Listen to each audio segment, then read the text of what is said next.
Hey guys, Scott Fishman here with a very unique guest who provides some very unique insight, maybe something that you guys don't even think about when you're watching professional wrestling. Jennifer Brisman, how are you today? Awesome. Thank you. I appreciate it. Yeah, so you obviously are not obviously, but introducing you, CEO and founder of VOW, which is kind of like a one-stop shop when it comes to events and platforms like that. Coming from, I know you've done wedding planning and event things. So I think is that kind of where the name kind of came from? A vow, it has like a lot of meanings to it. So that's Yeah, the I first thing love I being thought of. it's got to be the first question I'm always asked. Actually, it's really just about a commitment. A vow is an ultimate commitment, and vow is really my commitment to the live event space. I'm a 20-year live event producer. I am beyond passionate about the cheer of the audience, the roar of the crowd, the smell, the sweat, the heartstrings, the handshakes, the hugs. And so it's really just about our commitment to live experiences wherever they might be. Yeah, and you've worked with everything from Saturday Night Live to the Tony Awards. You're here today because WWE is having a holiday tour coming up, and there's so much that goes into a broadcast when it comes to WWE. They're always on point when it comes to presentation, lights, the energy of the crowd, the set, the design, everything like that. Talk about just how long have you been working with them specifically, and just kind of what separates them compared to other clients or people that you've worked with in the past? Yeah, so we actually we don't work directly with WWE though we'd love to shout on that, but we do work with PFL, MMA, and similar groups. And so, what's really exciting about wrestling is first of all, you're super close, unlike most let's call it just more broadly sporting and sports adjacent events. You are really close to the smell of the sweat. Like that is the first thing. I mean, this is like true live action. And no matter, where you are in that arena, that space, that event, you can feel it, you can touch it. Wrestling fans are just an unbelievable, unique make and model.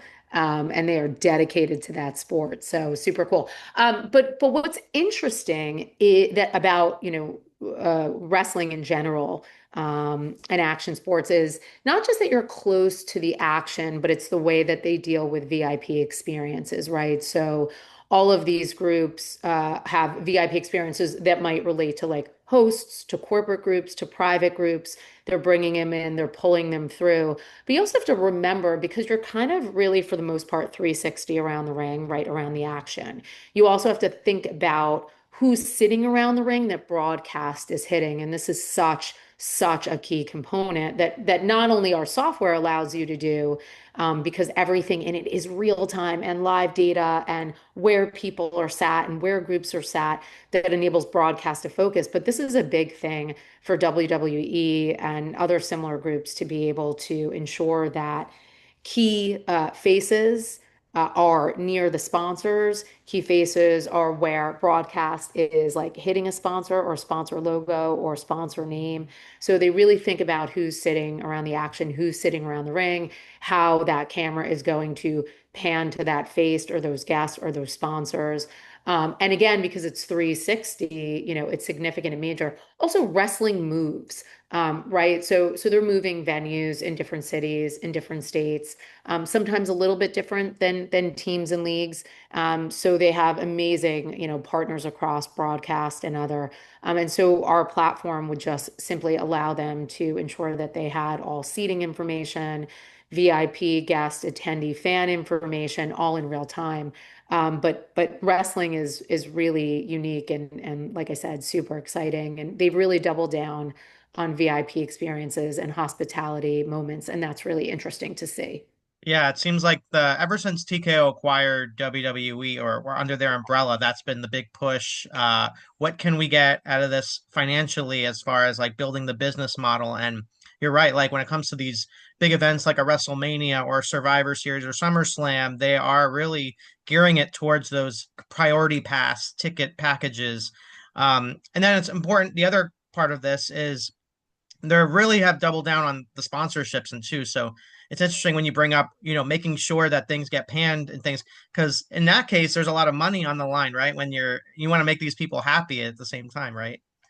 So, Yeah, I mean it's like about like mass fandom, right? Like, the W first of all, WWE has, they have, their primary business models. They have foundational events. TKO obviously has really consolidated partnerships. They've expanded into different areas.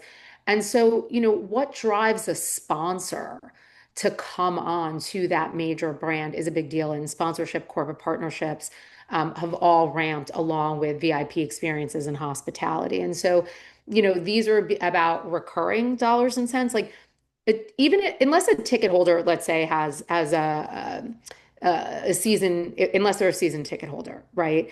And so they're saying, okay, I'm taking this block of seats, and they've done it for 2 years in a row. What's really nice about these other sort of forms of revenue, right? Sponsorships, corporate partnerships, is your endearing loyalty, your endearing fandom, great opportunity for corporate partners and sponsors to invite their best customers, best clients, to entertain people, to get them excited. It's an amazing night out, gets you back to live. And so, TKO is a perfect example in WWE of what should be done and what can be done.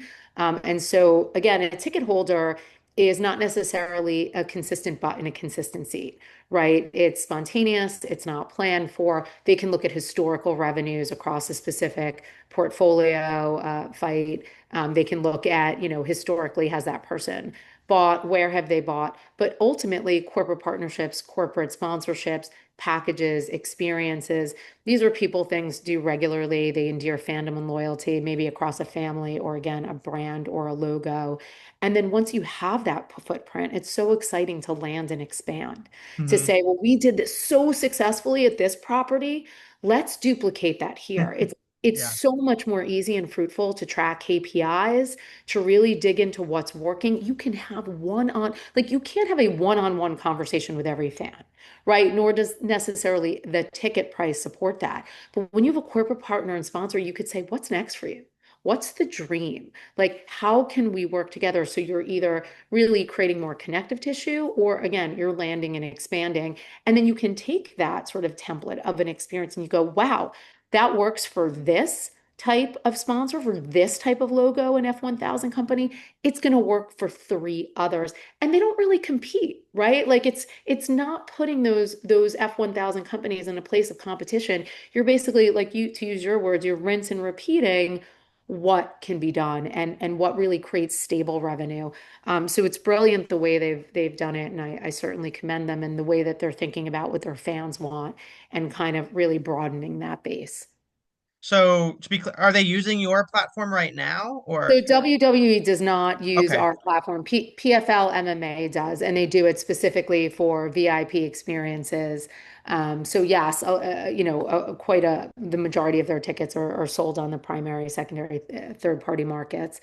But ultimately, in all the cities that all the fights move, they have to manage key sponsors and Yeah. corporate partners. And so they play a game of Tetris where they sit around the ring, where they move them, where they move the fighters' family, who has to be in front of broadcast. And so our platform has grand scale seating, has essentially seat assignments and list management all rolled into one. All the features talk to each other in real time. So I'm PFL MMA and I can play a game of Tetris with where there's Very corporate similar. Yeah. activity, Very similar you know, makeup. and- yeah, and so they do it in real time across everybody's devices. They can send links to the corporate partners and stakeholders, whether ESPN or Celsius. They come right into VOW and they decide whose elbows are near each other, where people seat in Wow. real time. So it creates a real interaction across the organizer, their corporate partners and sponsors and stakeholders, and ultimately the guests. So when the guests arrive, they're ushered right to their seat. There's no delays. And, again, PFL has to play a game of Tetris to balance all those things out as a growing organization. So it's exciting to support them. We're working on supporting other groups along action sports and wrestling. Yeah, I But was yeah, gonna say, are there any have you been in discussions with like a TNA wrestling, which is just starting to get grow, and AEW and kind of because what you're talking about, that's definitely applies to what we're seeing when with PFL and MMA. yeah. So we're in talks both here and abroad with similar groups who are in our Okay. pipeline and running pilots and demos, as well as, other action sports. whether it be, poker or others, essentially, every big organizer on the planet, yes, of course, is going to have consumer facing ticketing. Someone buys a ticket, but there's a huge part of the experience that's governed by group or VIP moments. And that's where they need full control to play a game of Tetris to ensure that everyone across their team, Wow. whether it's the event team, sales, marketing, ops, live broadcast, production, travel, hospitality, and lodging, have all the same information to really bring that VIP experience to life. So we say that is B2B to VIP for that reason. We're the only platform that's real time, up to 10,000 people, moving to 25,000 in Q1 and 50,000 in Q2.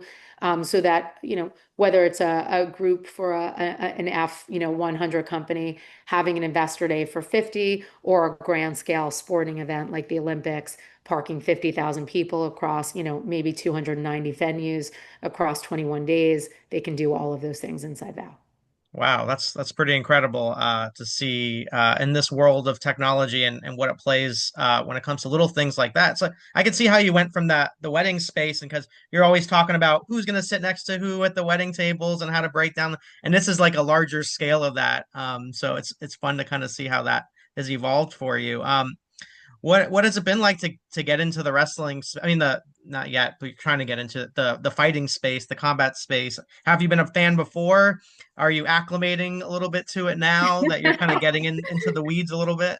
Yeah, it's a great question. So where I started, which is private corporate social, right? Like I think sort of the headline that I would say, the relatable piece is the guest is the gold. Everything in life comes back to the guest experience. We just understood it on the social and corporate side a little bit more deeply than the sports side until the past 10 years, right? That's essentially the hub of fan engagement.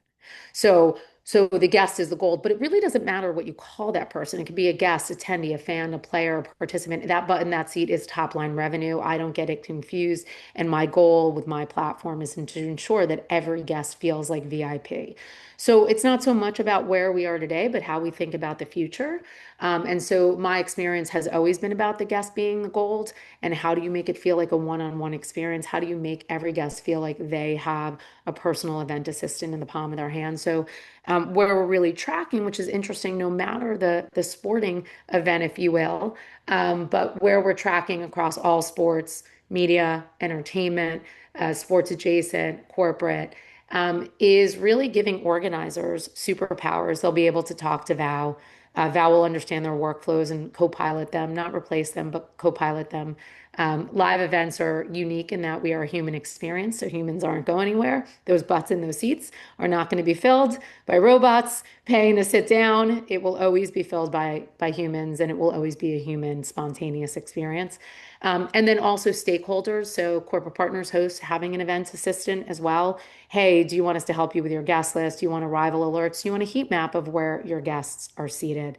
And then guests as well. Hey, Scott, we see you and your wife. You guys have tickets to the WWE SmackDown. Do you need hotel, nightlife, dining, parking?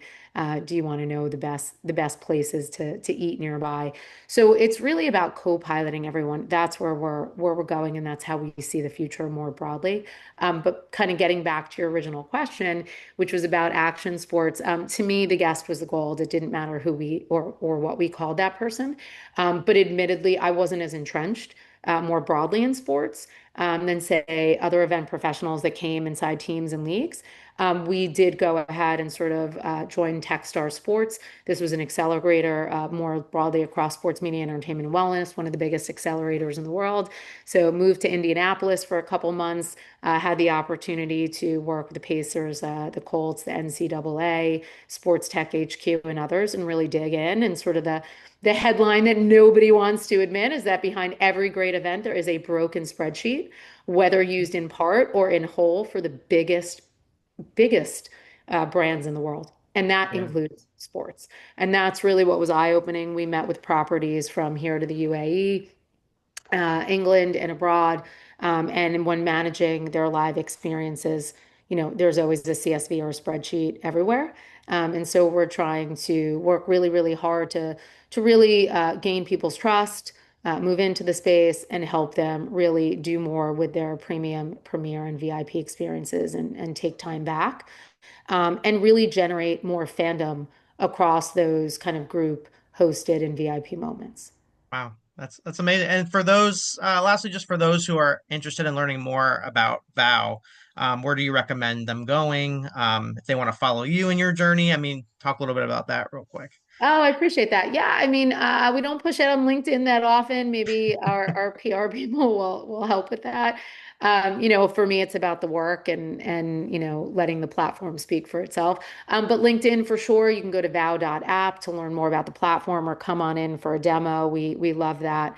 And of course, social media and others. But I would say the website is the best, and certainly, anyone can reach out to me on LinkedIn.